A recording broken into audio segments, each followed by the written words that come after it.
Hello folks, welcome to the newest edition of Nashville FC Extra Time here on the Williamson Source as we break down last week's game against the Knoxville Force, and we start off with the main story of the week. That's that it was July 4th, and you're asking people to forfeit their July 4th plans, the traditions they possibly have had for years, to come out and support a team that has only had up until then 4 games at this stadium. But still, a near-capacity crowd came out, and it was one of the loudest crowds of the season. The foot stomping, the organization of the crowd was so much better than any game that we've had so far at Vanderbilt Stadium. And we'll get started with the highlights, breaking down the top plays from this game as you see what the crowd was looking like with the smoke bombs. And this is how Nashville FC gets their first goal. It starts with the defense. Knoxville Force looking across one there, but is tipping it out of bounds. It sets up a corner. And in these situations, when the other team's loading up the box, there's the potential for a counterattack. It's usually when you win the header, win it through the air. They don't, but check out this clearance in the area. And it's going to find Walker Manwaring. And Manwaring using the outside of his foot to make a perfect pass to Elliot Goodwin. And we're backing up one more time because we got to talk more about the run Goodwin makes. Take your eyes, put him on 23, and check him out. Let's see, this is where he first comes into frame. Perfect pass, but Goodwin's able to outrun the defender. He's now one-on-one with the keeper. He doesn't have any support, so he's going to have to score. Keeper now coming off his line. Goodwin's trying to go across the face of the goal a couple times this season. Here he's just going to chip it. And look how close. He goes right past the keeper's hand into the back of the net for the Cheshire Cat. His 3rd goal of the season, sending the crowd into an absolute frenzy on Friday. Didn't know it then, but it would be the game-winning goal in the 20th minute. But there's some other moments that Romo Legravel had to be the hero. He's considered the backup keeper, but it's hard to tell. First off, look at this crowd and watch the camera shaking. The crowd was just going crazy on this penalty save, but let's take another look. Here's what Legravel had to say about this save.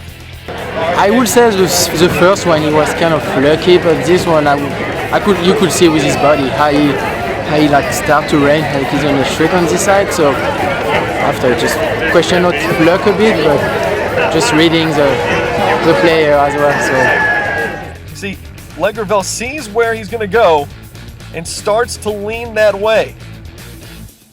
He starts to lean towards his right. He sees that the kick is looking to go that way, and he guesses right. Guesses correctly. Nashville FC held the lead 1-0.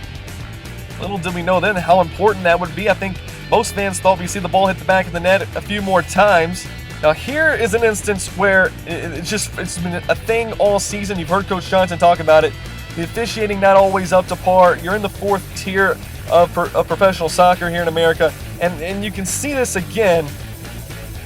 He goes to make his move, realizes he's not going to get by him, so he was looking to turn and look at the run Manwaring's making in between 2 defenders, and that might be where Goodwin was going to think about dishing it off to once he got around. But as you can see, the hand is on the back right now,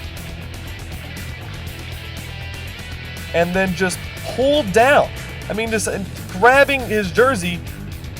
I'm not saying, it can't go as far as to say it's a goal-scoring opportunity, but clearly Nashville SC was moving the ball forward. That stopped a potential goal-scoring opportunity. No card, yes, a foul, but no card. And to the referees, on the defense of the referee, he is facing Goodwin and the defender here. He may not actually see the tug of the jersey, but just sees Goodwin fall down, thinking maybe he was tripped up. I don't know, but the linesman is in perfect view to see the jersey being pulled down. No card was handed out. We move on. Now this is starting to get later in the match. Good work here from Knoxville Force, working their 1-2s. And then dangerous. That ball gets bouncing in the box. And it's just placed down for a teammate for 3 orange jerseys there to try to finish this one. And this, you can't tell from this angle, but this is going to the left of Leg Ravel. He moves over there and just gets a foot on it.